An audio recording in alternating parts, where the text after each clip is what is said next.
りがとうございます。Is this slide going? Okay, cool. So I'm talking about how to close the gender gap in tech. I'm assuming a little bit about myself. I was a former data scientist and then turned to be a non-profit co-founder. And then right now I'm working on Responsibility Lead to go back to a tech career again. I didn't do any CoderDojo, but I actually have some dojo experience. And this is actually a joke because like I did kendo, but you said like you did kendo, so I was like, yeah, there's coincidence. Yeah. This. So when I was working as a data scientist at a startup, I was the sixth person to be hired. And then therefore I needed to go through the resume to hire another data scientist or machine learning engineers in our company. And then like we looked at the resume, the pile of resume, and then mostly it was from Japanese men. And the next is like from Indian men. And there's Indian and Chinese women. And then others like Europeans. But there's no Japanese women. And I was like, why? Like, why there's no Japanese women? Because like I'm from only girls, middle and high school. I really liked working with girls, but ever since college, like I didn't have many women around myself. So I looked up the numbers. And then apparently because very few women study STEM, and this is a female ratio in university by major. The top is the natural science major, and the bottom is engineering. And you can see the OECD average for natural science already achieved 50%, 52%. So if you go to a different country and get into natural science department, half of the classroom are women. But in Japan, it's still 27, so it doesn't even reach to 30%. And engineering goes like wars. Engineering in Japan is 16%, so there's no way that I could find Japanese women's resume.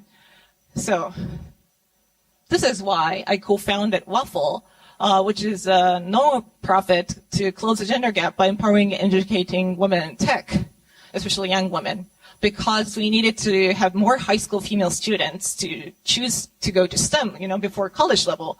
And today, Waffle crew are here, so raise your hands, yay! Yeah. But there's like always this myth that, hey, isn't it because Japanese girls are not good at math and science? It's always like guys like who are good at math. And here I will show the data. Japanese girls outperforms math and science in the world. So this is the latest international student assessment results taken in 2022. And here's the Japanese girls' score. So it's basically like top level. So you're all like in education probably or learning, and that Japanese girls and boys got the top score in math and science, both math and science. This is outstanding. It's in 2022, so huge thank you to the teachers working in the COVID world. But anyways, like our average is better than American boys, where like Mark Zuckerberg and who's like Bill Gates and all the other guys are coming out. So again, like why they're not majoring STEM? They're so good.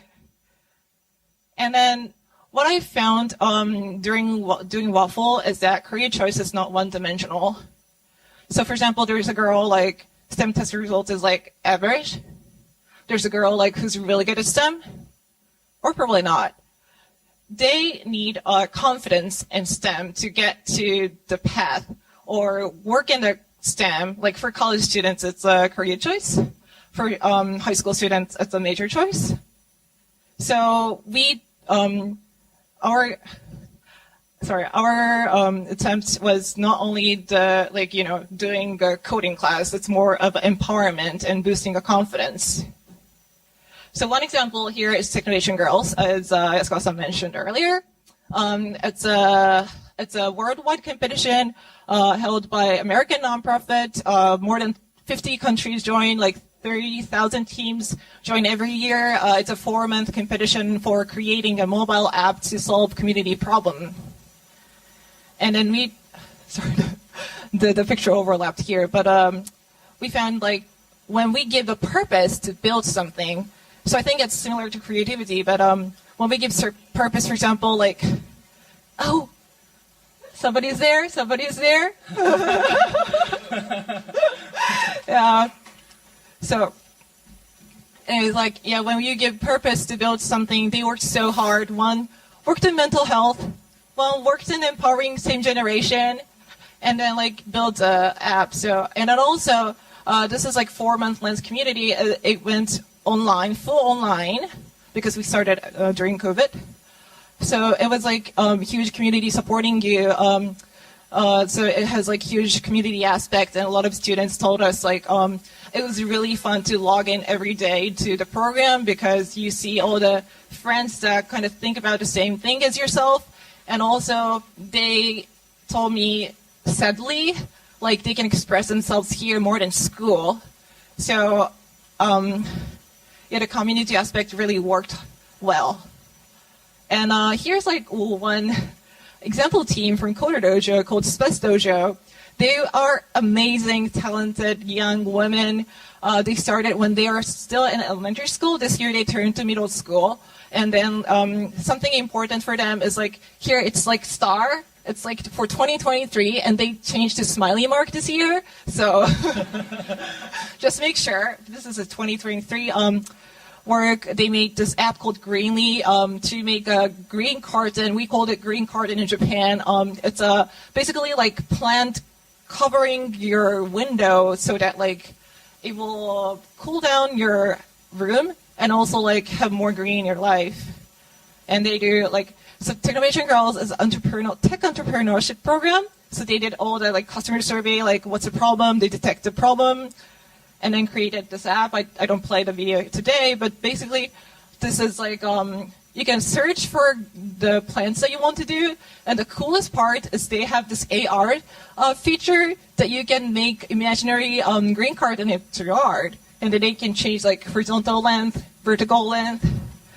It was like super amazing.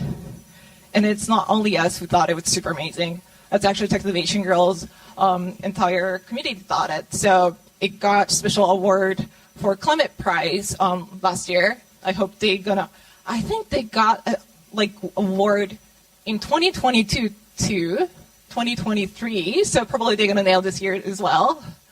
Yeah, it's a finalist.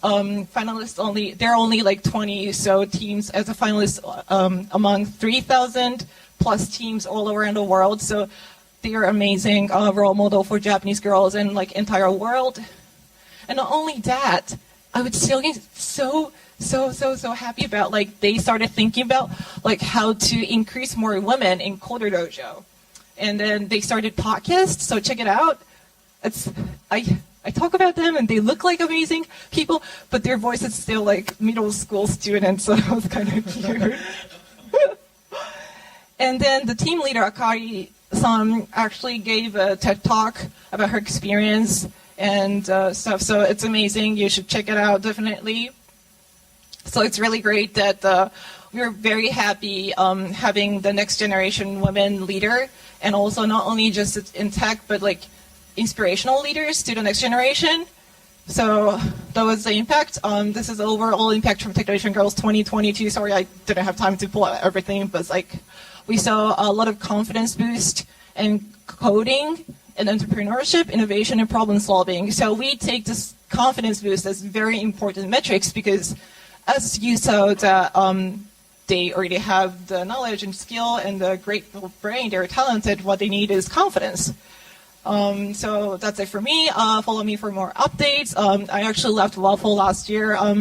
Want to go back to tech world by myself, tech career myself, but currently researching like why people don't go to STEM, like why girls and high school students don't go to STEM, and also trying to change university environment too, because it's still, you know, you saw the number 16%. It's really hard for female students to survive their college life. Please connect with me. So that's all. Thank you so much. はい、ありがとうございます。